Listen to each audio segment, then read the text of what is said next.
Okay students, இப்போ last செஷனில் வந்து ஆட்டத்தை பற்றி தெளிவாக படித்தோம். 60% யூனிட் முடிஞ்சு போச்சு. இன்னும் 40% நியூக்ளியஸை பற்றி பார்க்க போகிறோம். இப்போ நம்ம ரூதர்ஃபோர்ட் அடைமாடலில் தெளிவாக சொல்லியிருப்பார். அப்புறம் போர்டில் கிளியராக பார்த்தோம். ஒரு ஆட்டம் வந்து எந்த சேஃபில் இருக்கும்? ஸ்பெரிக்கல் சேஃபில் இருக்கும். ஆமாம், அதில் நடுவில் ஒரு டைனி மேட்டர் இருக்கும், பாசிட்டிவ் சார்ஜாக. That is the nucleus. அதை சுற்றி ரவுண்டாக ஸ்டேபிள் ஆர்பிட்டில் இருக்கும் அப்படிங்கிறத சொன்னாங்க. இப்போ சார் வரைஞ்சிருக்க ரைட்டாக தப்பு அந்த டயக்ராமு? இதில் ஒரு மிஸ்டேக் இருக்காரா சொல்லுங்கள் பார்ப்போம். எலக்ட்ரான்ஸ். Very good. எலக்ட்ரான்ஸ் வரைஞ்சிருவோம். ஃபஸ்ட் ஆர்பில் 2 எலக்ட்ரான், அப்புறம் 6 2 8 இருக்கும். சரி, எலக்ட்ரான்லாம் வரைஞ்சிட்டேன். இன்னொரு பிளெண்டட் மிஸ்டேக் இருக்குது. ஆர்பிட்டோட அந்த எனர்ஜி லெவல் கேப்பு பாருங்கள் எப்படி இருக்கணும். அதிகமாக இருக்கணும், அடுத்து கம்மியாக போக போக குறைஞ்சிட்டே போகணும். முதல்ல இங்கே அதிகமாக இருக்கும் கேஷலுக்கு கேப்பு, அப்புறம் எல்சல் கொஞ்சம் குறையணும், எம்முக்கு ரொம்ப கம்மியாக இருக்கணும். ஆனால் நான் தப்பாக வச்சுருக்கேன். அது கொஞ்சம் பார்த்து கிளியராக வச்சுங்க. இப்போ ஆட்டம்னா நடுவில் நியூக்ளியஸ் இருக்கும், அதை சுற்றி எலக்ட்ரான் வந்து இருக்கும் அப்படின்னு நம்ம சொன்னோம். இப்போ ஆட்டத்துக்கு அந்த நியூக்ளியஸ்க்கு வெளியில் எல்லாத்தையும் பார்த்தோம். இதுக்கு ரேடியஸ் எவ்வளவு, எனர்ஜி எவ்வளவு, இதில் எப்படி எலக்ட்ரான் ஒரு இடத்துல இன்னொரு ஜம்ப் ஆகுது, நம்ம எல்லாமே ஆட்டத்தோட ஆர்பிட்டில் உள்ளதெல்லாம் நம்ம படிச்சிட்டோம். ஓகேங்களா? இப்போ இந்த ஆட்டத்துக்கு என்ன நேச்சர் இருக்கோ, அந்த ஒரு மெட்டல் இருக்குன்னா அந்த மெட்டலுக்கும் அதே நேச்சர் தான் இருக்கும். ஒரு பெரிய மெட்டீரியல் வச்சுருக்க, ஒரு பெரிய பொருள் வச்சுருக்கோம்னா மேக்ரோஸ்கோபிக்கலி அதில் ஆட்டமிக் லெவலில் என்ன ப்ராப்பர்ட்டி இருக்கோ அந்த same property will be affected. இங்கே நிறையா ஃப்ரீ எலக்ட்ரான் இருக்கா, இங்கே ஃப்ரீ எலக்ட்ரான் இருக்க பட்சத்தில் அங்கேயும் ஃப்ரீ எலக்ட்ரான் இருக்கும். இங்கே டைட்டாக பவுண்டாக இருக்க பட்சத்தில் ஃபுல்லாகவே அது இன்சுலேட்டராக இருக்கும். ஸோ அப்போ ஆட்டமிக் லெவலில் தான் அதோட கேரக்டர் இருக்குது அப்படின்னு சொன்னோம். இருந்தாலும் இப்போ என்ன பண்ண போகிறோம், ஆட்டத்தோட நடுவில் ஒருத்தவங்க இருக்காங்களே, அவங்க தான் இன்னும் பெரிய டாமினண்ட்டாக இருக்காங்க. That is a nucleus. ஓகேவா? அந்த நியூக்ளியஸில் சும்மா கிடையாது, அவ்வளோ ஸ்ட்ராங்கான விஷயங்கள்லாம் இருக்குதுன்னு சொல்கிறாங்க. ஏன்னு கேட்டிங்கன்னா, உங்களுக்கு பொதுவாக தெரியும், ப்ளஸ்ஸும் நம்ம போகணும். பாசிட்டிவ் சார்ஜும் ரிப்பல் பண்ணும், கண்டிப்பாக ரிப்பல் பண்ணும். ஓகேங்களா? நான் இப்போ என்ன பண்ணுறேன்னா, ஆட்டத்தோட சைஸ் இருக்கா தெரியுங்களா? ஆட்டத்தோட சைஸ் 10⁻⁻10. That mean 1 angstrom. இது நியூக்ளியஸோட சைஸ் இவர் சொல்லியிருப்பார் ரூதர்ஃபோர்டு. -14 to -14லேருந்து -15. நம்ம 15 வச்சுமா, 10⁻−15. That mean 1 Fermi. ஒரு நியூக்ளியஸ் வந்து ஒரு ஃபெர்மி தான் இருக்கும், அதாவது 10⁻−15 மீட்டர் தான் இருக்கும். இப்போ எந்த அளவுக்கு சின்ன பிளேஸ்ன்னு பாருங்கள். அதுக்குள்ளே ஒரு 50 ப்ளஸ் இருக்குது பாசிட்டிவ் சார்ஜ். எப்படி இட் இஸ் பாசிபிள்? அவ்வளோ பாசிட்டிவ் சார்ஜ் எப்படி ஒரு குட்டியோண்ட இடத்துல இருக்க முடியும்? புரியுதுங்களா? இப்போ அது வந்து ரிப்பல் தான் பண்ணணும், ஆனால் ரிப்பல் ஆகாமல் ஸ்ட்ராங்காக உள்ளே இருக்குது. இப்போ உள்ளே இருக்குன்னா என் உள்ளே ஏதோ ஒரு விஷயம் இருக்குது அப்படின்னு ஒரு டவுட் ரைஸ் ஆகுது. சரிங்களா? அப்போ அதான் நியூக்ளியஸை உடச்சிங்கன்னா, இப்போ சூரியன்லேருந்து திடீர்னு சூரியனை வந்து என்ன பண்ணுதுன்னா வலிக்கு விட்டு நம்ம பூமி மேலே விழுந்துருதுன்னு வச்சுப்போம், இல்லை பூமிக்கிட்ட வந்துருச்சு அப்படின்னா எந்தளவுக்கு ஹீட்டை நம்ம ஃபீல் பண்ணுவோம்? ஓகேங்களா? அந்தளவுக்கு ஸ்ட்ராங்கு ஒரு ஹெவியான ஹீட் எனர்ஜி எங்கே இருக்குதுன்னு கேட்டிங்கன்னா ஒரு நியூக்ளியஸ்குள்ளே இருக்குது. ஸோ அதனால் நியூக்ளியஸை பற்றி நம்ம தெரிஞ்சுக்கிறது ரொம்ப அவசியமாக இருக்குது. ஈவன் ஒரு ஆட்டம் ஸ்ட்ராங்காக இருக்கிறதுக்கு நியூக்ளியஸோட அந்த ப்ராப்பர்ட்டி தான் ரீசனாக இருக்குது. அதனால் நியூக்ளியஸை பற்றி நம்ம என்ன பண்ண போகிறோம், அதை தெரிஞ்சுக்க போகிறோம். ரொம்ப கம்மியான ஏரியா தான் நியூக்ளியஸில். சும்மா 2 மார்க்கு 3 மார்க்ஸ் தான். 5 மார்க்லாம் ஒன்றும் கிடையாது. நம்ம ஃபஸ்ட் பார்ட்டில் தான் 5 மார்க்ஸ் வந்துச்சு, 3 5 மார்க்கு. இங்கே ஒரு 5 மார்க் நீங்கள் படித்தா போதும். இது எல்லாமே 3 மார்க்கு, 2 மார்க் 1 மார்க்ஸ் தான். நீங்கள் NEET எக்ஸாம், ஜே எக்ஸாம்லாம் இந்த ஏரியாவிலேருந்து 1 மார்க் நிறைய கேட்பாங்க நியூக்ளியஸை பற்றி. அதனால் தெளிவாக பார்த்துக்க வேண்டியதான். சரிங்களா? So structure of the nucleus, அதோட ப்ராப்பர்ட்டி இதில் என்ன பார்க்க போகிறோம் இன்றைக்கி கிளாஸில். ஸ்ட்ரக்சர் ஆஃப் த நியூக்ளியஸ்னால் எப்படி இருக்கும் அதெல்லாம் பார்க்க போகிறோம். அதோட ப்ராப்பர்ட்டிஸ், அதில் டைப்ஸு நம்ம எல்லாமே தெரிஞ்சுக்க போகிறோம். ஓகேங்களா? ரைட். இப்போ நம்ம ஆட்டம் சொல்கிறீங்க ஸ்பெரிக்கல் சேஃபு, நடுவில் நியூக்ளியஸ் இருக்கும். ஓகேவா? அந்த நியூக்ளியஸ்குள்ளே என்ன சார் இருக்குது அப்படின்னு உடச்சி பார்த்தீங்கன்னா, அதில் 2 விதமான பார்ட்டிகள் இருக்குது. ஒன்று வந்து புரோட்டான், இன்னொன்று வந்து நியூட்ரான். வெளியில் தான் ஆர்பிட்டில் எலக்ட்ரான் சுற்றி இருக்குன்னு உங்களுக்கு தெரியும். நடுவில் ஃபுல்லாக பாசிட்டிவ் சார்ஜ் நியூக்ளியஸ்னு சொல்லியிருப்பாங்க பொதுவாக. ஆனால் அதில் என்ன இருக்குன்னு கேட்டிங்கன்னா, பாசிட்டிவ் சார்ஜ் உள்ள புரோட்டான் பார்ட்டிகள் இருக்குது, சார்ஜ் லெஸ்ஸாக உள்ள நியூட்ரான் பார்ட்டிகளும் ஒன்று இருக்குது. 2 விதமான பார்ட்டிகள் இருக்குப்பா. ஓகேங்களா? அப்போ எல்லா ஆட்டம்லேயும் ஒரே மாதிரி இருக்குன்னு சொல்ல முடியாது. அதாவது தட் மீன் எல்லா எலமெண்ட்லேயும் சில எலமெண்ட்டில் நிறையா ப்ரோட்டான் இருக்கும், சில எலமெண்ட்டில் கம்மியான ப்ரோட்டான் இருக்கும். அப்போ இந்த ப்ரோட்டான் நம்பர் ஆஃப் ப்ரோட்டான்ஸ் இருக்குது பாருங்கள். இந்த நம்பர் ஆஃப் ப்ரோட்டான்ஸ் தான் நம்ம என்னென்னு சொல்கிறோம்னா அட்டாமிக் நம்பர் இசட்னு சொல்கிறோம். ஓகேவா? அட்டாமிக் நம்பர்னா கேட்டால் என்ன சொல்கிறோம்? Number of protons present inside the nucleus. Surprisingly நம்ம லைஃப்பில் ப்ளஸ் நிறையா இருக்குமா மைனஸ் நிறையா இருக்குமா? நம்ம பாசிட்டிவாக தான் இருக்கணும். நம்ம ஒரு பேட்டரி எடுத்துகிட்ட கூட அதில் ப்ளஸ் மைனஸ் இருக்குது பாருங்கள். ஓகேவா? அந்த மாதிரி தான் ஒரு ஆட்டமில் ப்ளஸ் இருக்குது, அது நியூக்ளியஸில் ப்ளஸ் இருக்குங்கிற மாதிரி எலக்ட்ரான் மைனஸ் இருக்கா? இதில் எது அதிகமாக இருக்கும்? ப்ளஸ் அதிகமாக இருக்குமா மைனஸ் அதிகமாக இருக்குமா? ஈக்குவலாக இருக்கும். எஸ், அதுதான் சர்ப்ரைசிங்லி ரெண்டுமே ஈக்குவலாக இருக்கும். Number of proton equal to number of electron இந்த ஆட்டம். நியூட்ரலாக ஒரு ஆட்டம் இருக்குன்னா, கையில் ஒரு ஆட்டம் வச்சுருக்கோம் அப்படின்னா அந்த ஆட்டமில் ப்ரோட்டானும் எலக்ட்ரானும் ஈக்குவலாக இருக்கும். அப்போ நம்ம அட்டாமிக் நம்பர்னால் எதை சொல்லலாம்? ரெண்டுத்தில் எதை வேணாலும் நம்ம சொல்லிக்கலாம். Atomic number is number of protons or number of electron. இப்போ உனக்கு தெரியும், இப்போ ஒரு ஆட்டமில் வந்து 15 ப்ரோட்டான் இருக்குன்னா எத்தனை எலக்ட்ரான் இருக்கும்? 50 எலக்ட்ரான் இருக்குன்னு நம்ம தெரிஞ்சுக்கணும். ஓகேங்களா? ரைட். சரி, ப்ரோட்டான் வந்து நம்ம இசட் அப்படின்னு சொல்கிறோம், அட்டாமிக் நம்பர் அப்படின்னு சொல்கிறோம். அடுத்தது நியூட்ரான் நம்பர் இருக்குது பாருங்கள். எத்தனை நியூட்ரான், அது எத்தனை நாள் இருக்கலாம்? ப்ரோட்டானுக்கு ஈக்குவலாக தான் இருக்கணும்னு அவசியம் கிடையாது. அதிகமான நியூட்ரான் இருக்கலாம், இல்லை ஆக்சுவலி கம்மியாக தான் இருக்கும். ஈக்குவலாக இருக்கலாம் அல்லது கம்மியாக கூட இருக்கும் நியூட்ரான்ஸு. அது ஸ்ட்ரக்சரை பொறுத்து தான் இருக்குது. அப்போ நியூட்ரான் நம்பரை இசட்டுன்னு சொல்கிறோம். ஓகேவா? அப்போ number of proton Z, number of neutron N, இது ரெண்டும் சேர்ந்தால் தான் அது பேர் நியூக்ளியஸ். ஓகேங்களா? இப்போ நியூக்ளியஸுங்கிறது அதோட வெயிட்டு, மாஸ் நம்பர் எதை டிபெண்ட் பண்ணியிருக்குன்னா அதோட மாஸ் ஏன்னு சொல்கிறாங்க. ஏன்னா மாஸ் எம்னு போட்டால் அது மாஸ் ஆஃப் த ஆட்டம்னு போயிடும். அதனால் அடுத்த வார்த்தை ஏ சேர்த்துக்கிறாங்க, அடுத்த லெட்டர். ஏனுங்கிறது mass number of the nucleus. நல்லா ஞாபகம் வச்சுக்கணும். Mass number of the nucleus, not a mass of atom. Mass of atom எம்னு சொல்லுவோம், அது வேறு. இது mass of the nucleus. So mass of the nucleus நம்ம எதை சேர்க்குறோம்? Atomic Z atomic number Z plus neutron number N. Mass number இப்போ ஒரு எலமெண்ட்டை வந்து டினோட் பண்ணுவோம். அப்போ அதில் மாஸ் நம்பர் ஏன்னு எதுக்கு ஈக்குவலாக இருக்கும்? இசட் ப்ளஸ் எண்ணுக்கு ஈக்குவலாக இருக்கும். அதாவது ப்ரோட்டான் நம்பருக்கும் நியூட்ரான் நம்பருக்கு ஈக்குவலாக இருக்கும் அப்படிங்கிறத தெரிஞ்சுங்க. ஓகேங்களா? இப்போ உங்கள் பேரை நம்ம எழுத சொன்னால் எழுதுவோம்ல, அது மாதிரி ஒரு நியூக்ளியஸை நம்ம எழுத சொல்கிறோம். அப்படின்னா எப்படி எழுதுவாங்கன்னா, பொதுவாக ஏதோ ஒரு எலமெண்ட் எக்ஸ் இருக்குன்னு வச்சுப்போம். எக்ஸ்னு ஒரு எலமெண்ட் இருக்குது, எதனா அது கால்சியமோ பொட்டாசியமோ எதனா எடுத்துங்க.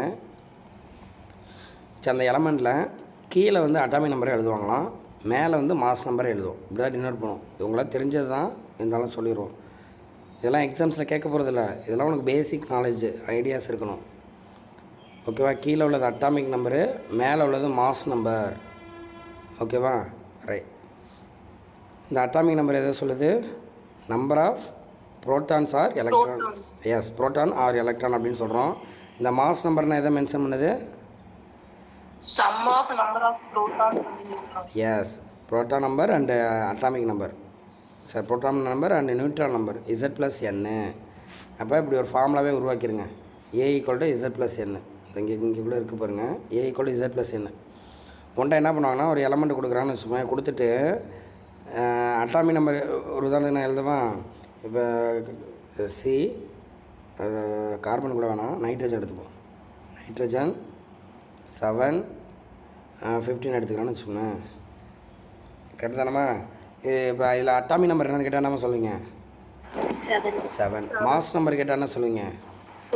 15. எத்தனை ப்ரோட்டான் இருக்குது?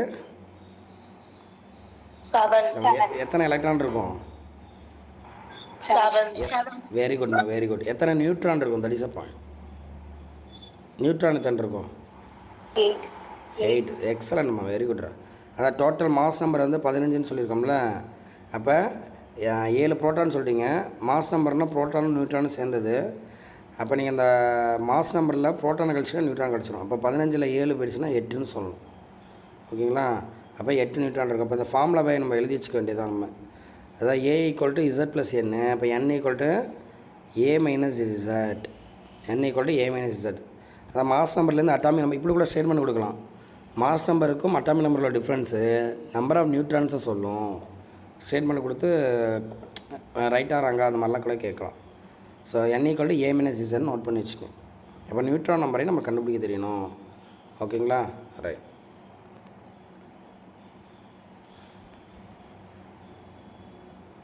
சார், டெல்மிடா. சார் நீங்க இப்பதானே சார் நியூட்ரான் வந்து புரோட்டானை விட அதிகமா இருக்க வாய்ப்பு இல்லை, ஈக்குவலா இருக்கும் இல்ல கம்மியா இருக்கும் சொன்னீங்க. ஆமாண்டா இங்க கூட இருக்கா? Yes sir. ஓகே. இது வந்து நம்ம எப்படி சொல்லோம்னா ஐசோடோப்புன்னு சொல்லுவோம்ல. இப்போ நைட்ரஜன், இப்போ ஹைட்ரஜன்லாம் 1H1 1H2 1H3 கூட இருக்கும். ஹைட்ரஜனோட ஐசோடோப்டா. அந்த மாதிரி பின்னாடி இப்போ சொல்கிறேன். அந்த மாதிரி இது நைட்ரஜனோட ஐசோடோப்டா. ஸோ அப்படிங்கும்போது கூட மேபி வரலாம். நம்ம ஆட்டமாக பார்க்கும்போது அது கம்மியாக தான் இருக்கும் நியூட்ரான் நம்பரு. ஆனால் ஐசோடோப்னு ஒரு எலமெண்ட்டு பாசிபிளாக இருக்குது. அதனால் மேபி கூட வரலாம்டா. ஸோ அப்போ நியூட்ரான் நம்பர் டிஃபர் அப்படிங்கிறத ஞாபகம் வச்சுங்க. ஓகே, அது சின்ன ரெக்டிஃபை பண்ணிப்போம். ஓகேம்மா, சூப்பர், குட் கொஸ்டின்ரா. இப்போ 715 நியூட்ரான் அதே தான் இங்கேயும் கொடுத்துருவாங்களா நைட்ரஜனு. அப்போ இன்னொன்று பொதுவாக அந்த புரோட்டான் நியூட்ரான் இருக்குல்ல, அதெல்லாம் நியூக்ளியஸ்குள்ளே இருக்குல்ல, அதனால் பேர் நியூக்ளியான் அப்படின்னு சொல்கிறாங்க. புரோட்டானுக்கும் நியூட்ரானுக்கும் பேர் நியூக்ளியான். ஏன்னா நியூக்ளியஸ்க்கு உள்ள பார்ட்டிகள். எலக்ட்ரானை சேர்க்கக்கூடாதா, நியூக்ளியானுங்கிறது உள்ளது. அதை ஜென்ரலாக தெரிஞ்சு வச்சுங்க. ஓகேவா. இப்போ 15 நியூக்ளியான் இருக்குது இந்த நைட்ரஜனில். ஓகேவா. அப்போ 7 புரோட்டானு 8 நியூட்ரான் இருக்கும் அப்படிங்கிறது இந்த நம்ம சொன்ன ஃபார்மில் அப்படி போட்டுக்கிறாங்க பாருங்கள். N=A-Z. இப்போ 8னுங்கிறது நியூட்ரானை சொல்லுது. அதை கூடவும் இருக்கலாம். சரி, பிரச்சனை இல்லை. இப்போ இதில் புரோட்டான் இருக்குது, நியூட்ரான் இருக்குல்ல. புரோட்டானா பாசிட்டிவ் சார்ஜு, நியூட்ரானா நியூட்ரல் சார்ஜு, சார்ஜே கிடையாது. அப்போ நியூக்ளியஸோட சார்ஜுங்கும் போது நம்ம எதமாக சொல்லுவோம், ஏன்னா +ம் 0வும் உள்ளே இருக்குது. அப்போ நியூக்ளியஸோட சார்ஜ் எப்படி இருக்கும், புரோட்டானோட சார்ஜா ப்ளஸ் சார்ஜ் தான். இப்போ புரோட்டான் எத்தனை நாள் இருக்கலாம், எத்தனை புரோட்டான் இருக்கும். இப்போ புரோட்டானோட சார்ஜ் நான் ஈன்னு எடுத்துக்கிறேன். எத்தனை புரோட்டான் இருக்கும், ஒரு இசட் டைம் ஆஃப் புரோட்டான் இருக்கும். அப்போ இசட் இன்ட்டு ஈன்னு போடுறாங்க. That's all. இசட்ங்கிறது சார்ஜ் ஆஃப் த நியூக்ளியஸ் அப்படிங்க தெரிஞ்சுங்க. ஓகேவா. இப்போ 7N15 இருக்குது. 7N15 ஓகேங்களா. அதாவது நைட்ரஜனு. இதோட சார்ஜு என்னன்னு கேட்டாங்கன்னா நீங்கள் என்ன சொல்லுவீங்க, எத்தனை ஈ இருக்கும் அதில், 7E அவ்வளோதானே. அட்டாமிக் நம்பர் இசட் வந்து 7 தானே. அப்போ 7E அப்படின்னு சொல்லணும். இல்லை ஈயோட வேலையை போட்டு கூட நம்ம ஆன்சராக கொடுத்தாலும் சொல்லுவீங்க. அப்போ நம்ம சார்ஜ் ஆஃப் த நியூக்ளியஸ்ங்கிறது இசட். இது வந்து எங்கே பார்த்துருப்போம், நம்ம போர் அட்டாமிக் மாடலில் எழுதியிருப்போம்ல, ரேடியஸ் ஆஃப் த ஆர்பிட்டு, அதில் கூட நம்ம அதை டெரைவ் பண்ணியிருப்போம். ஜஸ்ட்டு பார்த்துக்கிட்டே தான். ஸோ இசட் இது அண்டர்லைன் பண்ணிங்கம்மா. Charge of the nucleus is positive.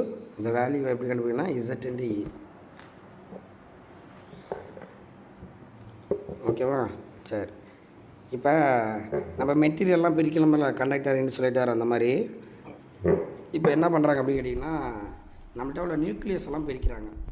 118 விதமான ஆட்டம் இருக்குல்ல. இப்போ 118 விதமான நியூக்ளியஸ் இருக்குது. அந்த நியூக்ளியஸ் எல்லாம் என்ன பண்ணுறாங்க அப்படின்னு கேட்டிங்கன்னா பிரிக்க போகிறாங்க. 3 விதமாக. இதெல்லாம் உங்களுக்கு தெரிஞ்சிருக்கும். Isotope, isobar, isotone. ஐசோடோனும் உங்களுக்கு வித்தியாசமாக இருக்கும். மற்றபடி ஐசோடோப்பு, ஐசோபார் தெரிஞ்சிருக்கும் உங்களுக்கு. ஐசோடோப்பு யாருக்காவது ஞாபகம் இருக்கடா? Same atomic number different mass number. Yes, very good. இப்போ டோப்புன்னு இருக்குது பார்த்தீங்களா. டோனா என்னம்மா, டோனா என்ன? சரி, பொதுவாக கேட்குறேன். டோனா என்ன? கீழே குதிக்கால் இருக்குல்ல, நம்ம கால் இருக்குல்லடா, காலில் தானே டோன் சொல்லுவோம். குதிக்கால் இருக்கும்ல அந்த இடத்த, அந்த டோன்னா கால் கீழே உள்ளது. கால் கீழே தானே இருக்குது நம்மளுக்கு. அப்போ கீழே உள்ளது சேமாக இருந்துச்சுன்னா ஐசோனா சேம்னு அர்த்தம்.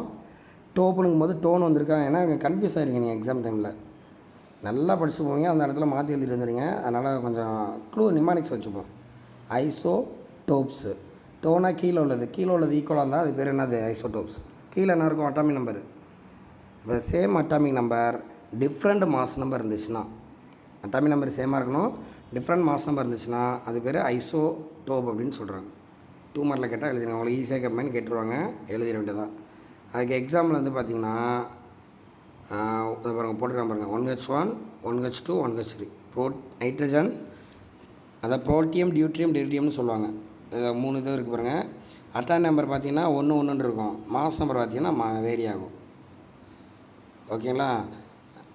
அப்போ நீங்கள் இதை இப்படி கூட சொல்லாமே, புரோட்டான் நம்பர் தான் சேமாக இருக்கும், நியூட்ரான் நம்பர் மாறும். கரெக்டுங்களா. ஒவ்வொரு இதில் நியூட்ரான் மாறுது பாருங்கள். இதில் நியூட்ரானே கிடையாது. கரெக்டுங்களா.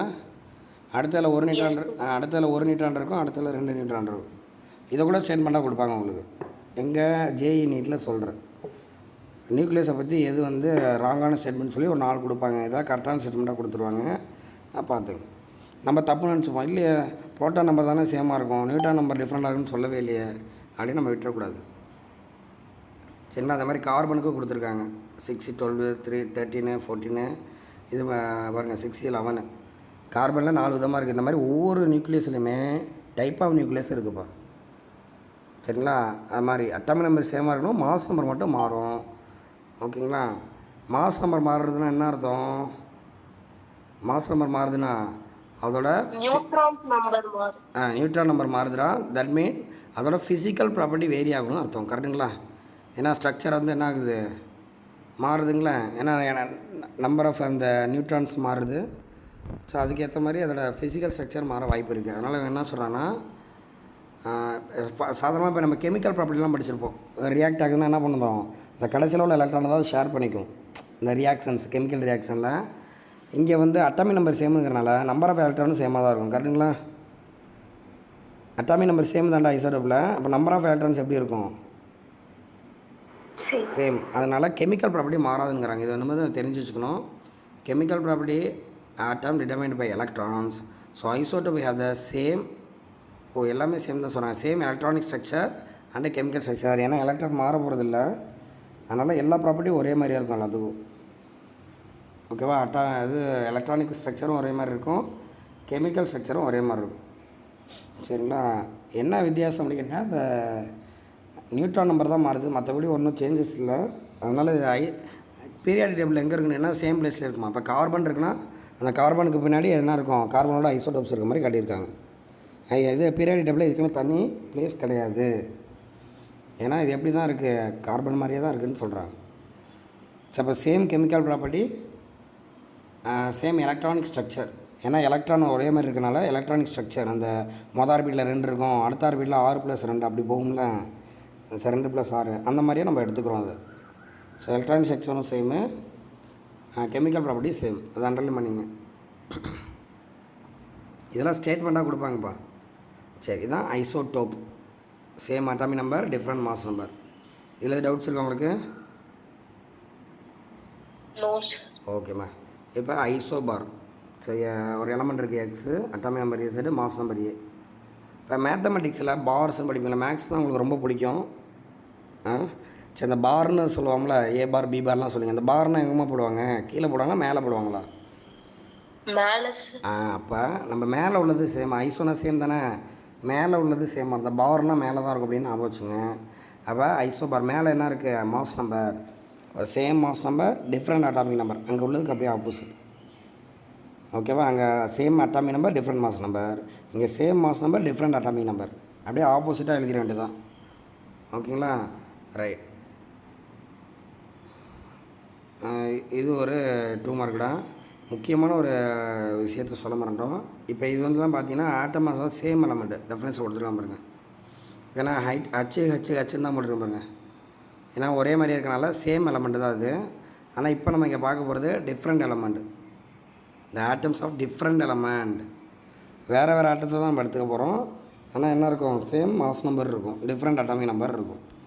ஒரு உதாரணத்துக்கு இந்த போட்டுருக்கேன் பாருங்கள். S calcium. எஸ்னா ஸ்டான்சியம். அம்மா ஸ்டான்சியம், கால்சியம். ஏஆர் சல்ஃபரா, sulphur, calcium, argon, potassium, calcium இதெல்லாம் கொடுத்துருக்காங்க. மாஸ் நம்பர் பாருங்கள், இது எல்லாமே டிஃப்ரெண்ட் எலமெண்ட் தானே. மாஸ் நம்பர் சேமாக இருக்கும், அட்டாமிக் நம்பர் டிஃப்ரெண்ட்டாக இருக்கும் பாருங்கள். ஓகேங்களா? இது மாதிரி பார்த்துக்குறோம். இது வந்து என்ன கேட்டிங்கன்னா, இப்போ வந்து அட்டாமிக் நம்பரே மாறுறதுனால அந்த எலக்ட்ரான்ஸோட இது வந்து மாறும். எலக்ட்ரான்ஸோட இது மாறனால அதில் கெமிக்கல் ப்ராப்பர்ட்டி அட்டர்லி டிஃப்ரெண்ட்டுமா, ஃபுல்லாகவே மாறுது. So isobars are chemically different element. So different chemical property, different physical property இருக்கும். ஏன்னா ஃபுல்லாகவே மாறுது. அட்டாமிக் இதே மாறுதுனால எது மாறும், அந்த எலக்ட்ரான் மாறிடும். அதனால் ஃபிசிக்கல் ப்ராப்பர்ட்டியும் மாறுது, கெமிக்கல் ப்ராப்பர்ட்டியும் மாறுது. அதை நான் அண்டர்லைன் பண்ணிங்க. ஓகேவா? ஸ்டேட்மெண்ட் கொடுக்கலாம். Isotopic has a same physical and chemical character, chemical property. அதே மாதிரி ஐசோபாருங்கிறது different chemical and physical property. அப்புறம் ஐசோடோப்னா atom of same element. Isotone பார்னா ஆட்டம் ஆஃப் டிஃப்ரெண்ட் எலமெண்ட். இதெல்லாம் ஞாபகம் வச்சுக்க வேண்டியதான். சரிங்களா? அடுத்தது ஐசோடோனுமா. டோன் அப்படிங்கிற இடத்துல அந்த எண்ணுங்கிற வார்த்தை இருப்பார், டோன். என்ன அண்டர்லைன் பண்ணுங்கள், என்ன இந்த லெசனை பொறுத்த வரைக்கும் சொல்லியிருக்கோம் எண்ணெய் நியூட்ரான். அவ்வளோதான் முடிஞ்சு போச்சு. ஆட்டம்ஸ் ஆலமன் having same number of neutron. இதுவுமே டிஃப்ரெண்ட் ஆட்டம் தான். ஓகேவா? பாருங்க கொடுத்துருக்காங்க பாருங்க. ஏதாவது போரான் கொடுத்துருக்காங்க, 5 போரானு கார்பன் கொடுத்துருக்காங்க. நம்ம 6E12 தானே போடுவாங்க, 6E13 இருக்குது பாருங்கள். இப்போ நீங்கள் 6E12 போட்டிங்கன்னா நியூட்ரான் நம்பர் வந்து 6 தான், அட்டாமிக் நம்பரும் 6, நியூட்ரான் நம்பரும் 6. ஏன்னா 6E13ங்கும் போது நியூட்ரான் நம்பர் அதிகமாகுதுமா. சரி, இப்போ இந்த மாதிரி பார்த்தீங்கன்னா இதில் நியூட்ரான் நம்பரு 7ன்னு சொல்லுவீங்களா, ஏன்னா 13 - 6 7 சொல்லிடுவீங்க. அது மாதிரி போரான்லேயும் நியூட்ரான் நம்பர் 7 தான். இப்போ நியூட்ரான் நம்பர் சேமாக இருந்துச்சுன்னா அது பேர் ஐசோட்டோன். இதை பார்த்து வச்சுங்க. ஸோ நியூக்ளியஸில் 3 டைப் இருக்குப்பா, ஐசோடோப்பு, ஐசோபாரு, ஐசோட்டோன். 3த்தையும் நம்ம பார்த்துக்க வேண்டியதான். அடுத்து இதோட மாஸை பற்றி பார்க்க போகிறோம். வெயிட்டுன்னு சொல்லுவாங்களே, மாஸ் ஆஃப் த நியூக்ளியஸு. இது எவ்வளோமா இருக்கும்? இப்போ நம்ம ஆட்டம்னு எடுத்துக்கிட்டாலே மாஸ் இருக்காது. இப்போ அது நியூக்ளியஸு ரொம்ப கம்மி. எவ்வளோ ரேஞ்சு பார்த்தீங்கன்னா 10⁻⁻25 கீழே போயிருமா. -25 கிலோகிராம் அல்லது அதை விட கம்மியாக தான் இருக்கும். அதனால் நம்ம கிலோகிராமில் சொல்கிறது அந்தளவுக்கு டிசைரபிள் இல்லை. வேறு ஏதாவது ஒரு புது யூனிட்டில் சொல்கிறாங்க. அதுதான் என்னன்னு சொல்கிறேன்னா, ஒரு 1 அட்டாமிக் மாஸ் யூனிட்டு. முக்கியமாக 2 மார்க்குமா, 2 மார்க் 1 மார்க்லேயும் தேவைப்படும். இப்போ நம்ம மாஸோட எஸ்ஐ யூனிட் என்னப்பா? கேஜின்னு தான் சொன்னோம், கிலோகிராம் தான். ஆனால் இந்த லெசனை பொறுத்த வரைக்கும் நம்ம கிலோகிராமை மெஷரே பண்ண போகிறதில்ல. வெயிட்டுனால என்னென்னு சொல்கிறோம், அட்டாமிக் மாஸ் யூனிட்டு, ஏஎம்யூ அப்படின்னு சொல்லுவாங்க. AMU atomic mass unit. அதான் சிம்பிளாக யூன்னு சொல்லி போடுறாங்க. You is atomic mass unit. சரி, அப்படின்னா எதை சார் நம்ம அட்டாமிக் மாஸ் யூனிட் இருக்கிறோம்? இப்போ 1 கிலோகிராம் ஒரு வேல்யூ இருக்கும்ல, இதை தான் 1 கிலோகிராம்னு சொல்கிறோன்னே. இந்த பிளாட்டினம், இரிடியம், அலாய் இதெல்லாம் படிச்சிருப்பீங்க. ஸோ அந்த மாதிரி 1 அட்டாமிக் மாஸ் யூனிட்னு எதுன்னு கேட்டிங்கன்னா, இந்த கார்பனை நம்ம எடுத்துக்கிறாங்களா, கார்பன் 6E12ன்னு சொல்கிறோம்ல, அந்த கார்பனோட 12 கிராம் மாசு, அதாவது 1/12. ஏன்னா இப்போ மாஸ் நம்பர் 12 இல்லை, இதை 1/12, தட் மீன் 12ஆல் டிவைட் பண்ணுங்கள்.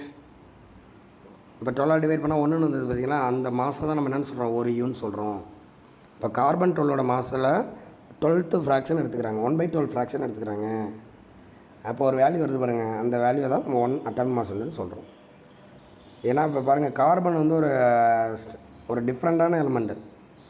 இந்த கார்பனை வச்சுக்கிட்டு ஒரு புது குவான்டிட்டி, ஒரு புது பிரான்ச் ஆஃப் கெமிஸ்ட்ரியே இருக்குது. தெரியுங்களா உங்களுக்கு? கெமிஸ்ட்ரியில் பிரான்ச்சஸ் சொல்லுங்களாம்மா, என்னது?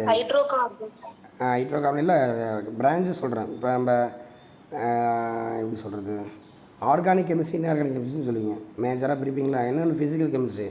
அந்த ஆர்கானிக் கெமிஸ்ட்ரி என்ன அர்த்தம்? ஆர்கானாலே அதில் என்ன இருக்கும், கண்டிப்பாக கார்பன் வந்துடும் உள்ள. இப்போ கார்பன் வந்து ஒரு முக்கியமான ப்ராப்பர்ட்டியில் ஒரு எலமெண்ட்டு, சரிங்களா? அதனால தான் இது என்ன பண்ணுறாங்க அப்படி கேட்டிங்கன்னா, இந்த கார்பனை இங்கே எடுத்துக்கிறாங்க. பின்னாடி அந்த கெமிஸ்ட்ரியும் படிச்சிருப்பீங்க, நம்மளும் கொண்டு வரோம் கார்பனை பற்றிலாம் படிப்போம். இப்போ கார்பன் 12 1/12 ஃப்ராக்ஷன் தான் நம்ம என்னென்னு சொல்கிறோம், 1 அட்டாமிக் மாஸ் யூனிட்னு சொல்கிறோமா. இது ஒரு 2 mark. The mass of the isotope of the carbon, 1/12 of mass of isotope carbon அதை கண்டுபிடிக்கிறாங்க. பொதுவாக மாஸ் ஆஃப் த கார்பன் வந்து 1.9 × 10⁻26. அதை 12ஆல் டிவைட் பண்ணிங்கன்னா இந்த வேல்யூ வருது. இது அப்படியே மனப்பாடம் பண்ணியிருக்கப்பா, 1.660 × 10⁻27 kg. ஓகேங்களா? இதை நோட் பண்ணிங்க, முக்கியமான 1 மார்க்கு. டேரெக்டாக கேட்பாங்க, ஒரு யூனா எவ்வளவு கிலோகிராம், 10⁻27 வருது பாருங்கள். இந்த நம்பரை தனித்தனியாக பார்த்துருப்பீங்க. இந்த 1.6ன்னு ஆரம்பித்தா அது வேறு சார்ஜ், ஞாபகம் இருக்குங்களா? 1.6 × 10⁻19. அதுமாதிரி புரோட்டானோட மாஸ் வந்து பார்த்திங்கன்னா 9.1 × 10⁻27 வரும், -27. இது 2 நம்பர் வேறு இடத்துல பார்த்துருப்பீங்க, இங்கே சேருது ரெண்டும். ஸோ நெக்ஸ்ட்டு ஃபஸ்ட் கிளாஸில் இதான் கேட்பேன் நான். ஒரு யூவோட வேல்யூ எவ்வளவு? யாராவது ஒருத்தவங்க சொல்லுங்கள், படித்து காட்டுக்குமா. ஒரு யூவோட வேல்யூ எவ்வளவு? 1.660 × 10⁻27 kg. அதை மறக்கக்கூடாது. சரி, இனிமேல் நம்ம ஒரு ஆட்டத்தோட நியூக்ளியஸோட மாஸ்லாம் பார்த்தோம்னா நம்ம என்னன்னு சொல்லணும், 1 யூ, 2 யூ, 10 யூன்னு தான் சொல்லணும். நம்ம பார்த்தேன்.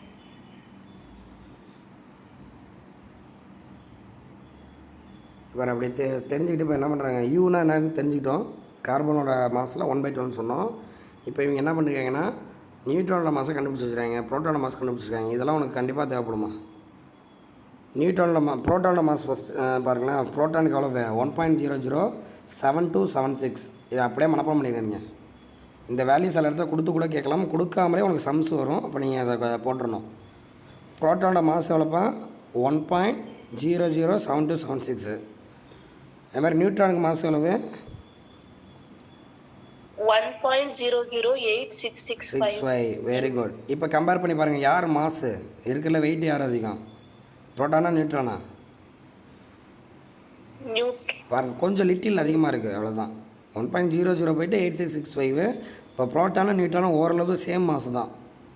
ஓகேங்களா? இப்போ நம்ம ஏதோ ஒரு சம்மு போடுறோம்னா நம்ம ஏதோ ஒரு மாதம் கூட எடுத்துக்கிட்டு போட்டாலும் ஆன்சர் அப்ராக்சிமேட்லி கரெக்டாக வந்துடும். இல்லை நீ தனித்தனியாக கண்டுபிடிச்சி போட்டாலும் வந்துடும்.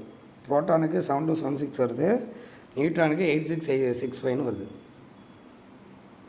ஓகேங்களா? இப்போ நீ இதை சப்ஸ்டிட் பண்ணி கால்குலேட் பண்ணிங்கன்னா கார்பனுக்கு வந்து 12 யூனிட் வந்துடும்.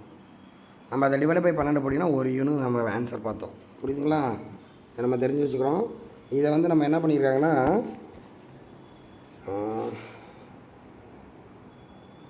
சரி, மாஸ் ஆஃப் த எலக்ட்ரான் சொல்லலையே, ப்ரோட்டான் சொல்லியாச்சு, நியூட்ரான் சொல்லியாச்சுல.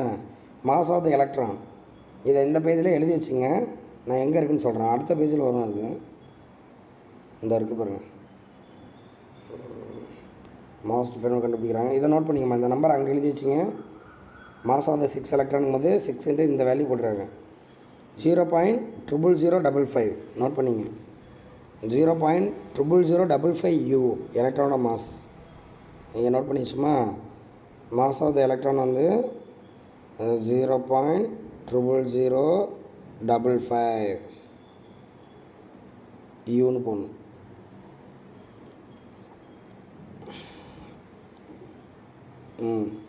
இப்போ 3 பார்ட்டிகளோட மாதம் கிடச்சிருச்சு நம்மளுக்கு. எலக்ட்ரானுக்கு வந்து 0.00055. இப்போ 3 பார்ட்டிகளில் இருக்கிற மாஸ் கம்மியானது எதுமா?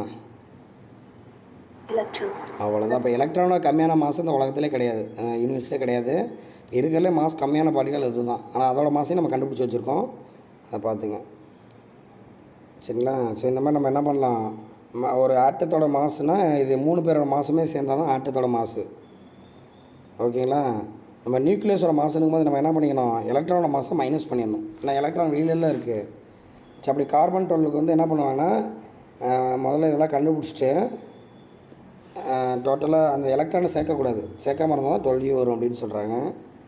அதாவது நியூக்ளியஸ் மாசுனும் போது பாருங்க போட்டுருக்காங்க பாருங்கள். நியூக்ளியஸ் மாசுனும் போது mass of electron should be subtracted. ஓகேங்களா? அப்போ எத்தனை எலக்ட்ரான் இருக்குன்னு நம்ம கண்டுபிடிக்கணும். அத்தனை எலக்ட்ரானோட மாசை தான் மைனஸ் பண்ணணும். அது எப்படி கண்டுபிடிக்கலாம்னா அந்த atomic mass can be determined by Bainbridge mass spectrometer. நம்ம கால்குலேஷன் வச்சு கண்டுபிடிக்க போகிறோம். கால்குலேஷன் வச்சு கண்டுபிடிக்கணும்னா ப்ரோட்டான் நம்பரையும் நியூட்ரான் நம்பரையும் ஆட் பண்ணணும். கரெக்டுங்களா? இதே நம்ம டிவைஸாக வேணும்னா பெயின்பிரிட்ஜ் மாஸ் ஸ்பெக்ட்ரோமீட்டர்னு இருக்குமா. இதில் என்ன பண்ணிக்கலாம், அட்டாமிக் மாஸ் வந்து எலமெண்ட்டாக கண்டுபிடிக்கலாம் அப்படின்னு சொல்கிறாங்க. அது ஜஸ்ட்டு தெரிஞ்சு வச்சுங்க. பெயின்பிரிட்ஜ் மாஸ் ஸ்பெக்ட்ரோமீட்டர் இதெல்லாம் பழைய புக்கில் இருந்துச்சு, அப்புறம் தூக்கிட்டாங்க. ஜஸ்ட்டு பார்த்துங்க. அதை அப்புறம் இங்கே சம்ஸ் சொல்லியிருக்காங்க. இந்த லெசனில் சம்ஸ் எல்லாத்தையுமே பார்த்துங்கம்மா. நீட் ஜெயில் டெஃபினெட்லி இங்கேருந்து சம்ஸ் டேரெக்டாக கேட்பாங்க. ஓகே, அப்போ நமக்கு என்ன கேட்குறாங்க, இந்த average atomic mass of chlorine. இப்போ நம்ம பூமியிலேருந்து குளோரின் எடுக்கிறோம்ல, அதோட ஆவரேஜ் மாஸ் கேட்குறோம். ஆவரேஜ் அட்டாமிக் மாஸ் கேட்குறோம். என்ன எதுக்கு சார் ஆவரேஜ் சொல்கிறாங்க? ஏன்னா குளோரின் எடுத்திங்கன்னா குளோரினோட ஐசோடோப்ஸும் இருக்கும். கரெக்டுங்களா? அப்போ அதை பேஸ் பண்ணி கேட்குறாங்க. நம்ம இதெல்லாம் எக்ஸாம்ஸில் இந்த சம்மு வேணாண்டா, இந்த சம்மு தேவையில்லை, இருந்தாலும் தெரிஞ்சு வச்சுக்கோங்க எப்படி கண்டுபிடிக்கிறாங்கன்னு. இப்போ குளோரின்னா Cl35 இருக்குது, Cl37 இருக்குது. ஆனால் அட்டாமிக் நம்பர் சேம் தான். Cl35 வந்து 75%, இது வந்து 24% இருக்குது. இப்போ இதில் 75. இப்போ நீங்கள் என்ன பண்ணுறீங்கன்னா இந்த Cl35 இருக்குல்ல, 35ங்கும் போது எத்தனைமா 17 ப்ரோட்டானு 18 நியூட்ரானு. கரெக்டாக? இந்த Cl35ல் 17 ப்ரோட்டான் 18 நியூட்ரான். ஒரு ப்ரோட்டானோட மாசு தெரியும், அப்போ 17ஆல் பெருக்கிங்க. ஒரு நியூட்ரானோட மாசு தெரியும், 18ஆல் பெருக்கிங்க. அது ரெண்டுத்தையும் ஆட் பண்ணுங்கள். ஆட் பண்ணிங்கன்னா இந்த வேல்யூ வரும். ஓகேங்களா? அதில் எலக்ட்ரானோட மாசையும் மைனஸ் பண்ணி விட்ருங்க. கரெக்டுங்களா? அதுக்கப்புறம் அந்த Cl17 இந்த 37 இதில் எத்தனை இருக்கும், 17 ப்ரோட்டான் இருக்கும். நியூட்ரான் எத்தனை இருக்கும், 19. 20 இருக்கும். ஓகேங்களா, 17 புரோட்டானு 20 நியூட்ரானு இதெல்லாம் தனித்தனியாக கண்டுபிடிச்சி சப்ஸ்டியூட் பண்ணி ஆட் பண்ணினா 36.96ன்னு வரும். ஓகேவா, அதை பர்சன்டேஜில் போட்டு ஆட் பண்ணும்போது ஆவரேஜ் மாஸ் நம்பர் வந்து 35.453. அதாவது இங்கே மாஸ் நம்பர் 35டா, இங்கே மாஸ் நம்பர் 37. 35க்கு 37க்கு ஆவரேஜ் எடுத்திங்கன்னா எவ்வளோ வரும்? அது மாதிரி தான் 36 வரணும். 35.4 கொண்டு வராங்க. ஏன்னா இதோட பர்சன்டேஜ் மாறுதில்ல. ரெண்டும் 50-50னா நம்ம 36 போட்டு விட்ருவீங்க. இது வந்து 75% இருக்குது, அது வந்து 24 தான் இருக்குது. அதனால தான் மாறியது. ஓகேங்களா, அதை ஜஸ்ட்டு தெரிஞ்சு வச்சுக்கடா. மற்றபடி இந்த கொஸ்டின்ஸ் கேட்க வாய்ப்பு கம்மி தான். இல்லை டேரெக்டாக 1 மார்க்கில் கேட்கலாம். குளோரினோட ஆவரேஜ் மாஸ் 35.453 U அப்படிங்கிறத பார்த்துங்க. இன்னொன்று சர்ப்ரைஸிங் என்ன சொல்கிறாங்கன்னா, நம்ம பீரியாடிக் டேபிளில் மாஸ் நம்பர் போட்டுருப்பாங்க நம்ம ஒரு எலமெண்ட்டுக்கும். அது வந்து இந்த ஆவரேஜ் மாஸ் தான் போடுவாங்களாம். Basically average atomic mass. ஏன்னா ஐசோடோப்ஸும் கிடைக்குது இல்லை. இப்போ கார்பனோட மாஸ் 12 தான் சொல்லுவோம். கார்பனோட மாஸ் நம்பர் எவ்வளோமா? 12. ஆனால் உங்களோட பீரியாடிக் டேபிள் எடுத்து பார்த்தீங்கன்னா 12.0 சம்திங் இல்லை 11 சம்திங் சொல்லியிருப்பாங்க. அதுக்கு ரீசன் வந்து இந்த கார்பனோட ஐசோடோப்பையும் நம்ம என்ன பண்ணுவோம், இந்த மாதிரி தான் பர்சன்டேஜெலாம் கண்டுபிடிச்சி அதெல்லாம் ஆட் பண்ணி போட்டிருப்பாங்க. அதுக்காக தான் அந்த சம்மு கொடுத்துருக்காங்க. மற்றபடி இந்த சம்மு தேவையில்லை. ஓகே, இப்போ என்ன பண்ண போகிறோம், நியூக்ளியோட ஒவ்வொரு ப்ராடியாக வரோம். ஃபஸ்ட்டு மாஸை பார்த்துட்டோம். அடுத்தது சைஸ் அண்ட் டென்சிட்டி. சைஸ் தான் உங்களுக்கு தெரியுமே. சைஸ் ஆஃப் த நியூக்ளியஸ் எவ்வளோமா இருக்கும் கொடுக்கலண்ணா? 10⁻15. ஆமாம், 10⁻15 மீட்டர் அந்த ஃபெர்மி ரேஞ்சில் இருக்கும். இப்போ பின்னாடி நம்ம இன்னும் பேச போகிறோம். இப்போ வந்து என்ன பண்ணுறோன்னா, சைஸ் இருக்கும்போது அதோட இப்போ நம்ம ஸ்பெரிக்கல் தானே சொல்கிறோம் சேஃபு. இப்போ சைஸ்னால் எதை சொல்லலாம், நம்ம அந்த ரேடியஸை சொல்லலாம்.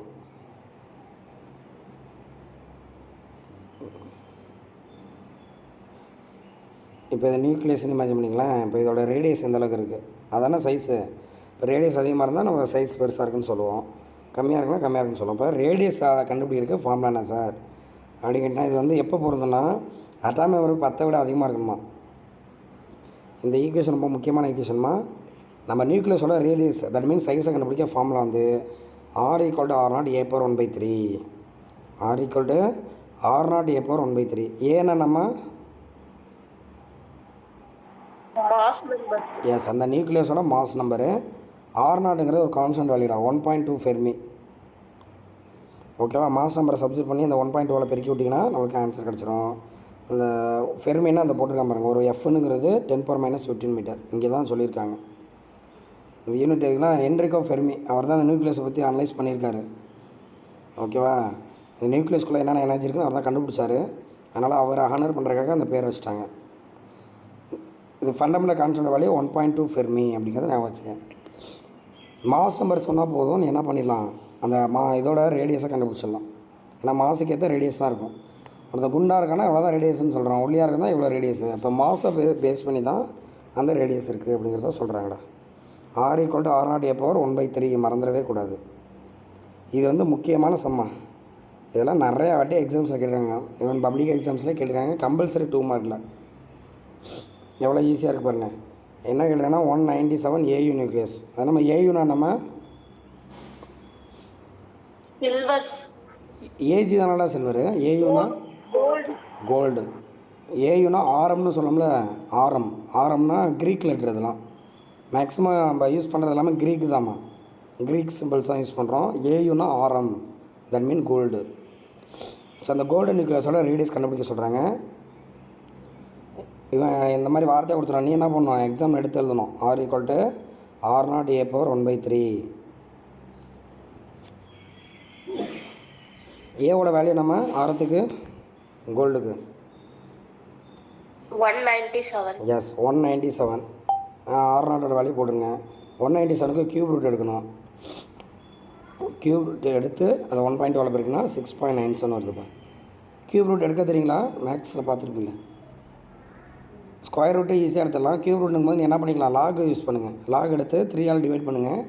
அடுத்த ஆன்டி லாக் பார்த்தீங்கன்னா நம்பர் வந்துடும். ஓகேங்களா, அதை ஜஸ்ட்டு அதை பார்த்துங்க. 6.97 வருது. முக்கியமான சம்மு. இது நிறையா வாட்டி கேட்டிருக்காங்க.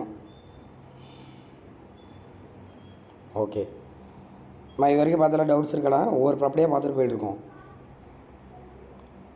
கிளியர்? Yes sir. முதல்ல டைப்ஸ் பார்த்தோம், அதாவது ஐசோடோப், ஐசோபார், ஐசோடோன் அதை பார்த்தோம். அடுத்த சைஸ் பார்த்தோம், அடுத்த ரேடியஸ் பார்த்துருக்கோம். தட் மீன் மாஸ் பார்த்தோம், ரேடியஸ் பார்த்துருக்கோம். அடுத்தது அதோட வால்யூம், தட் மீன் டென்சிட்டி. இதோட வேல்யூலாம் கேட்கலாம், வாய்ப்பு இருக்கும் பாருங்கள். டென்சிட்டி இப்போ ஒரு உதாரணத்துக்கு ஹைட்ரஜன் நம்ம கடைசியாக கேட்குற அந்த கொஸ்டின் அப்போ தான் இன்ட்ரெஸ்ட்டாக இருக்கும். இப்போ டென்சிட்டி ஆஃப் த நியூக்ளியஸ் பார்க்க போகிறோம். டென்சிட்டினா ஃபார்முலா நம்ம பொதுவாக density rho equal to mass by volume. அப்போ நம்ம ஒரு நியூக்ளியஸோட டென்சிட்டி என்ன, நியூக்ளியஸோட மாஸ் வேணும், தட் மீன் மாஸ் நம்பர் வேணும் டிவைட் பை வால்யூம் வேணும். நியூக்ளியஸோட சேஃப் எப்படி இருக்கும், ஸ்பெரிக்கல். அப்போ முதல்ல வால்யூம் கண்டுபிடிங்க. Volume equal to 4/3 πr cube. அந்த ஆருக்கு பதிலாக நம்ம ஃபண்டமெண்டல் வேல்யூ இறக்குறாங்க பாருங்கள். ஆருக்கு பதில் R0 அப்புறம் 1/3 1/3 3 கேன்சல் ஆகிடுச்சுன்னா இந்த மாதிரி வரும் 4/3 R0 கியூபு ஏ.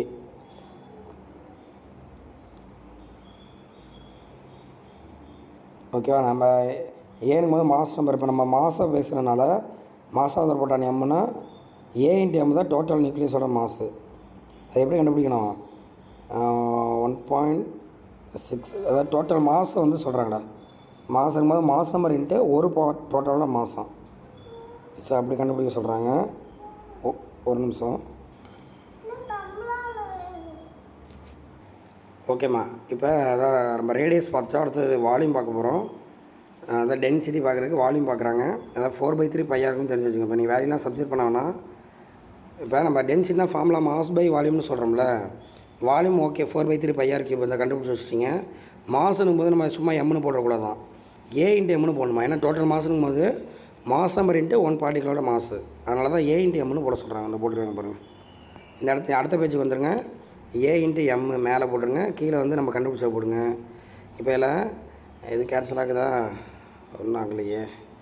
ஏவு கேன்சல் ஆகிடுச்சு பாருங்கள். இதில் ஏவு கேன்சல் ஆகிடுச்சு. அப்போ டென்சிட்டிக்கான ஃபார்முலா இது தாம்மா. டேரெக்டாக 1 மார்க்கில் கேட்கலாம். What is the expression for density of the nucleus. Okay. அப்போ M divide by 4/3 πr0 cube. இதில் எம்மோட வேல்யூ, எம்னா புரோட்டானோட மாஸ் தானே, அது R0 வேல்யூ 1.2. இதெல்லாம் சப்ஸ்டிட் பண்ணுறாங்க. இப்போ ஆன்சர் எவ்வளோ வந்திருக்கு, முக்கியமான 1 மார்க்குமா, 2.3 × 10⁻17 கிலோகிராம் மீட்டர் கியூபு. மாதிரி 10⁻- வந்திருக்கா ப்ளஸில் வந்திருக்கா. அப்போ டென்சிட்டி எந்தளவுக்கு ஸ்ட்ராங்காக இருக்குது பாருங்கள். இப்போ வாட்டரோட டென்சிட்டி நீங்கள் பொதுவாக கேள்விப்பட்டிருப்பீங்க. வாட்டருக்கு டென்சிட்டி எவ்வளோமா, வெரி குட்ரா. அப்போ 10⁻3 சூப்பராக சொல்கிறீங்களே. வெறும் 10⁻3 தான். ஆனால் இது எவ்வளோ இருக்குது பாருங்கள், 10⁻17. இதை விட 5 மடங்கு 6 மடங்கு அதிகமாக இருக்குது பாருங்கள், 10⁻17. அப்போ நம்ம எப்படி எடுத்துக்கலாம் அதுனா, ஒரு அயான் இருக்குது பாருங்கள், அந்த ட்ரெயின் இருக்குது பார்த்தீங்கன்னா, ட்ரெயினோட ரயில் இருக்குது பார்த்தீங்களா, அந்த ரயிலோட டென்சிட்டி எப்படி இருக்குது, அந்தளவுக்கு ஸ்ட்ராங்கராக இருக்குமா நியூக்ளியஸோட டென்சிட்டி. புரியுதா. இப்போ அந்தளவுக்கு ஸ்ட்ராங்கு டென்சிட்டியோட நியூக்ளியஸ் இருக்குங்கிறத அதில் கன்வே பண்ணுறாங்க. 10⁻17. சரி, நான் ஒன்றோட கொஸ்டின் கேட்குறேன், யோசிச்சு ஆன்சர் பண்ணுங்க. ஹைட்ரஜன் இருக்குது, இன்னொன்று ஹை அட்டாமிக் நம்பரில் ஏதாவது ஒரு எலமெண்ட் சொல்லுங்கள். குரோமியம் எடுத்துமா, வேல்யூ தெரிஞ்ச மாதிரி ஏதோ ஒன்று சொல்லுங்கள். இப்போ ஹைட்ரஜனுக்கு 1H1ன்னு சொல்கிறோம். ஹை அட்டாமிக் நம்பரு அயன் எடுத்துமா, Fe56 எடுத்துமா, 2956. இப்போ இதில் எதுக்கு டென்சிட்டி அதிகம்னு கேட்குறாங்க, என்ன சொல்லுவீங்க. என்னம்மா, வெரி குட்ரா, சூப்பர், கலக்குறீங்கடா. ஏன்னா இப்போ நம்ம அயன் தான் ஸ்ட்ராங்கு, அயன் தான் டென்சிட்டி அதிகம் நம்ம நினச்சிருப்போம். ஆனால் அப்படிலாம் கிடையாது. ஏன்னா அதான் டென்சிட்டினா கான்ஸ்டன்ட் தான், 2.3 × 10⁻17. இந்த ஃபார்முலாவில் இருந்துச்சு, டென்சிட்டி ஃபார்முலா போட்டிருக்கோம்ல, M divide by 4/3 πr cube. இங்கே எங்கேயாவது மாஸ் நம்பர் இருக்கா, மாஸ் நம்பர் இல்லை, அட்டாமிக் நம்பரும் இல்லை. அதனால் நீ எந்த நியூக்ளியஸ் எடுத்துக்கிட்டாலும் அதோட டென்சிட்டி சேம் தான் அப்படின்னு சொல்கிறாங்க. டென்சிட்டி மாறவே மாறாது. அது டென்சிட்டி கொஞ்சம் நஞ்சம் இல்லை, வெரி ஸ்ட்ராங் டென்சிட்டியோடு இருக்குது. டென்சிட்டினா எதை மீன் பண்ணுறாங்க, இப்போ ஒரு கிளாஸ் ரூம் இருக்குதுன்னு வச்சுக்கோம். இப்போ ஒரு கிளாஸ் ரூமில் 30 பேர் தான் உட்காரலான்னு வச்சுப்போம். அப்போ அதோட டென்சிட்டி வந்து 30 தான். திடீர்னு வந்து பார்த்திங்கன்னா 2 கிளாஸ் கம்பைன் போடுறாங்க அப்படின்னா என்ன ஆயிருங்க, டென்சிட்டி அதிகமாகிடும். திடீர்னு 3 கிளாஸ் கம்பைன் போடுறாங்க ஒரே கிளாஸ் ரூமில் அப்படின்னும் போது எந்தளவுக்கு இருக்கும் பாருங்கள், கூட்டமாக இருக்கும் பாருங்கள். சின்ன இடத்துல நிறைய பேர் உட்காடுறாங்க. இதே ஃபுல் 12ம் ஒரே கிளாஸ் ரூமில் உட்காருறீங்க ஒரு சின்ன கிளாஸ் ரூம்லனா, அப்போ டென்சிட்டி அதிகமாக இருக்கும். இப்போ டென்சிட்டிங்கிறத எதை மீன் பண்ணுறாங்க, எந்த அளவுக்கு அங்கே நியூக்ளியஸை வைக்க முடியும் ஒரு சின்ன இடத்துல, தட் இஸ் அ டென்சிட்டி. இப்போ ஹைட்ரஜனும் சரி, எந்த எலமெண்ட்டுக்கும் ஒரே டென்சிட்டி தான் இருக்கும். அப்போ density is independent of mass நம்பருங்கிறத தெரிஞ்சு வச்சுங்க. ஒரு க்ளூ சொல்கிறேன் பாருங்கள், ஒரு டியூனோ சொல்லி, ஒரு single teaspoon of nuclear matter with weight about trillion tons அப்படின்னு சொல்கிறாங்க. Trillion tons. ஒரு சின்ன டீஸ்பூனில் இப்போ ஜீனி எடுக்கிறோம்னாமா, அந்த ஜீனி அதுக்கு பதிலாக நீங்கள் நியூக்ளியஸாக இருக்கதை இமேஜின் பண்ணிங்க. ஒரு ஸ்பூன் ஃபுல்லாக என்ன இருக்குது நியூக்ளியஸ் இமேஜின் பண்ணிங்கன்னா நீங்கள் ட்ரில்லியன் டன்ஸ் நியூட்டான ஒரு சின்ன அந்த ஸ்பூனுக்குள்ளே வச்சிடலாமா. அந்தளவுக்கு நெருக்கி வைக்கலாம் அப்படின்னு சொல்கிறாங்க. அதனால தான் அந்த ஒரு சின்ன ஃபெர்மி மீட்டரில் அவ்வளோ ப்ரோட்டான்ஸ் உள்ளே உட்காந்துருக்கு. ஏன்னா அங்கே டென்சிட்டி அதிகம். ஒரு ட்ரெயினில் ஒரு பஸ்ஸில் 1 கோடி போனால் எப்படிமா இருக்கும், அந்த பஸ்ஸோட வெயிட் எவ்வளோ இருக்கும் இமேஜின் பண்ணி பார்க்க முடியுதா? ஒரு சின்ன பஸ்ஸுக்குள்ளே 1 கோடி பேர் உட்கார முடியுமா? பாசிபிளே கிடையாது. ஆனால் நியூக்ளியஸை பொறுத்த வரைக்கும் அது பாசிபிள். ஒரு சின்ன நியூக்ளியஸ்குள்ளே எவ்வளவு நியூக்ளியன்ஸ் வேணாலும் நீ வச்சுக்கலாம். பாருங்கள் கடவுளோட படைப்பு எப்படி இருக்குது அப்படிங்கிறது. ஓகேவா? அப்படிங்கிறத சொல்லியிருக்காங்க. அப்போ density is independent of mass number அப்படிங்கிறத தெரிஞ்சுங்க.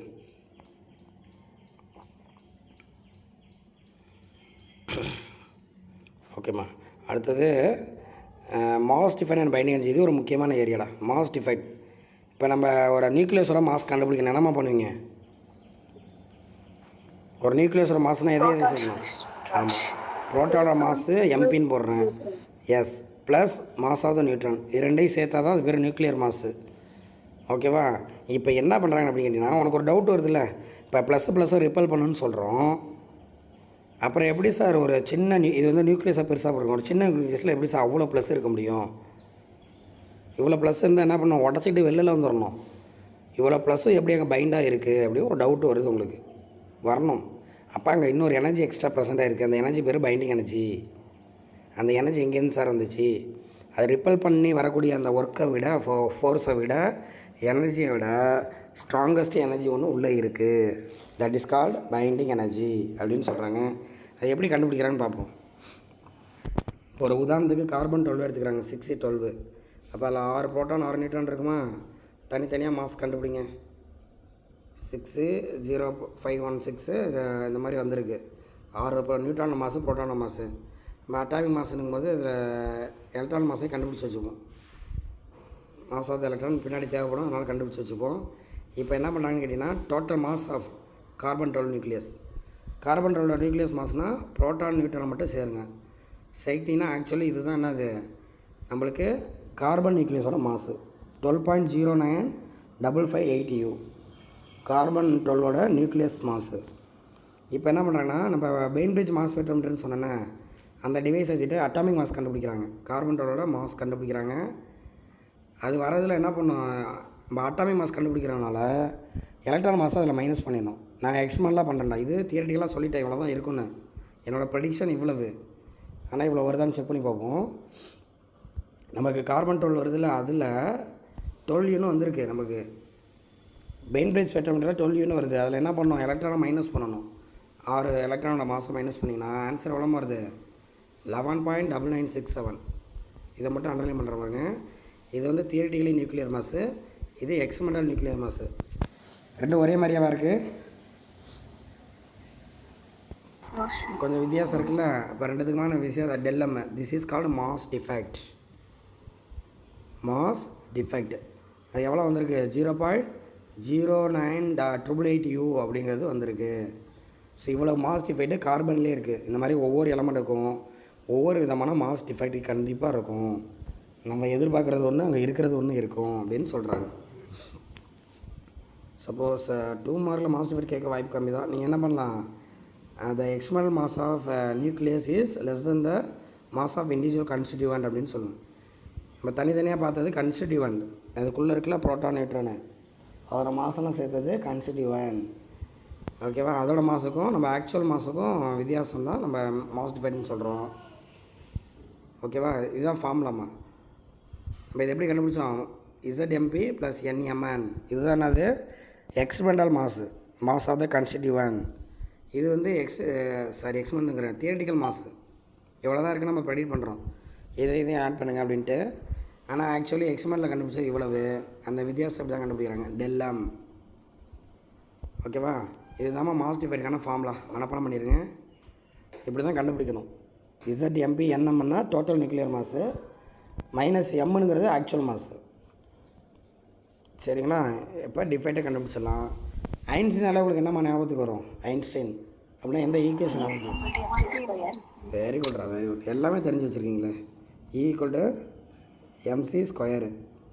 அவர் என்ன சொல்கிறாரு, ஒரு மாசு வந்து நான் மாசுக்கும் எனர்ஜிக்குமான ரிலேஷன்ஷிப்பை சொல்கிறாரு. இவ்வளோ மாசு இருந்தால் இவ்வளோ எனர்ஜி இருக்குன்ட்டு நம்ம இங்கே எம்முக்கு பதிலாக டெல்லம்னு போட்டுருங்க, அந்த ஈக்கு பதிலாக பிஇன்னு போட்டுருங்க. அவ்வளோதான், இதுதான் பைண்டிங் எனர்ஜி.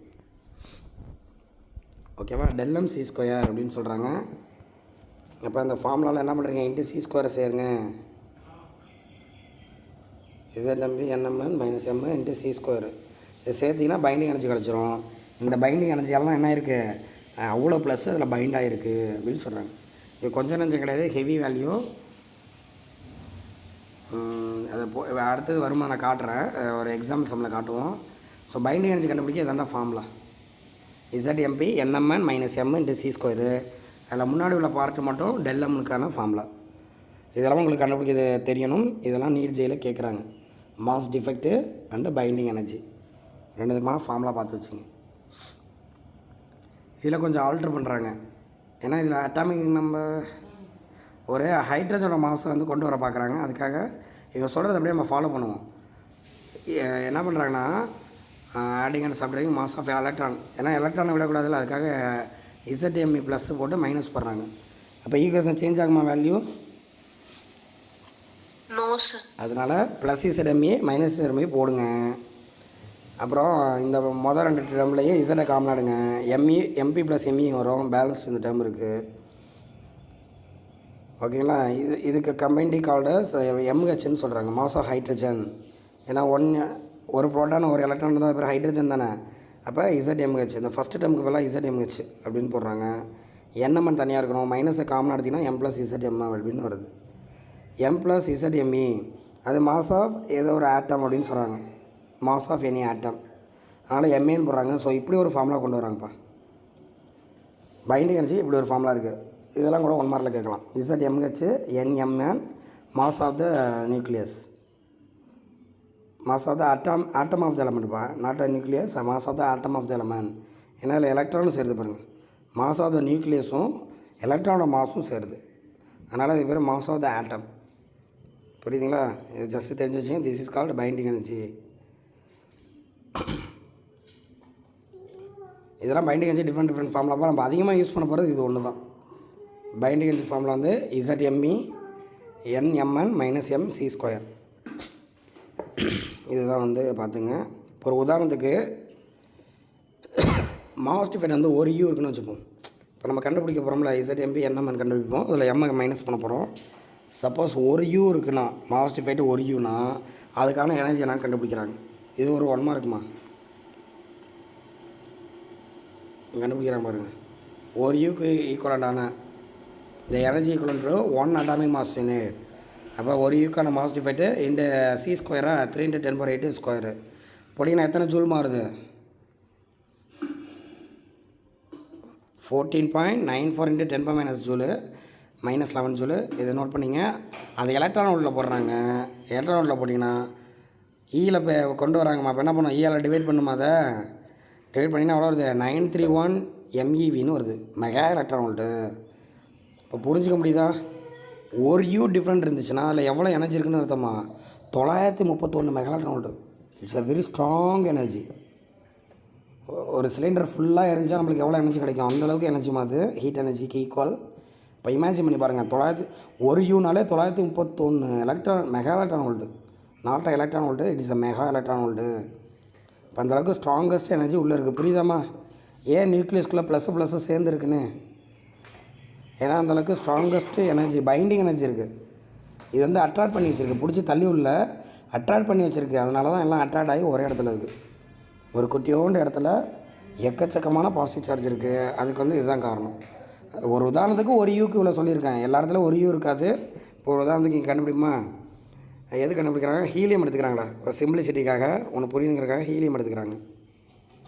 ஏன்னா ஹைட்ரஜன் எடுத்துனா நியூட்ரான் நம்பரே வராது, நீ கன்ஃபியூஸ் ஆயிடுவேன். அதனால் ஹீலியம் எடுத்துங்க. ஹீலியத்தோட பைண்டிங் எனர்ஜி கண்டுபிடிக்க போகிறாங்க.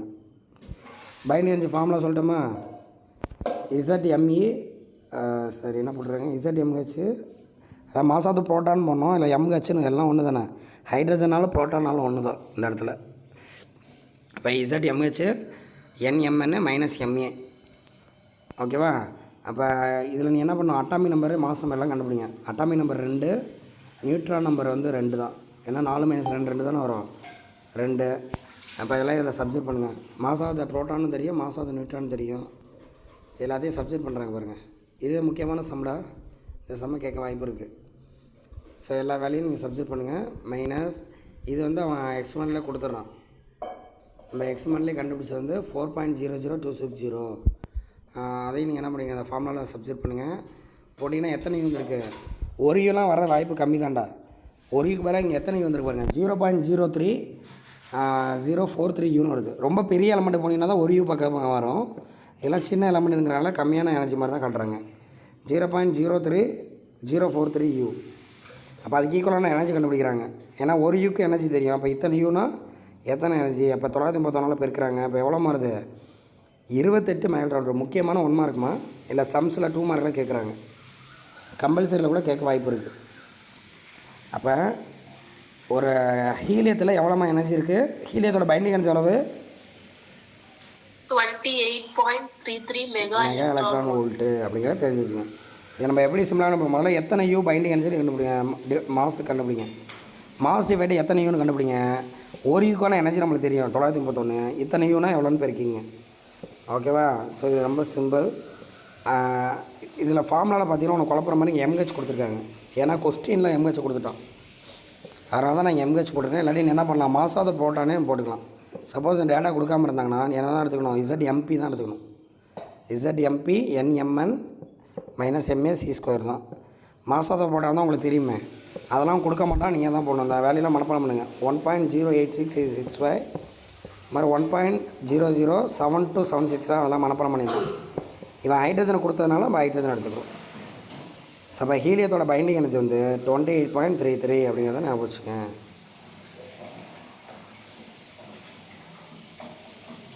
தட்ஸ் ஆல்ப்பா. இதை 1 மார்க்கில் கேட்க வாய்ப்பு இருக்குது.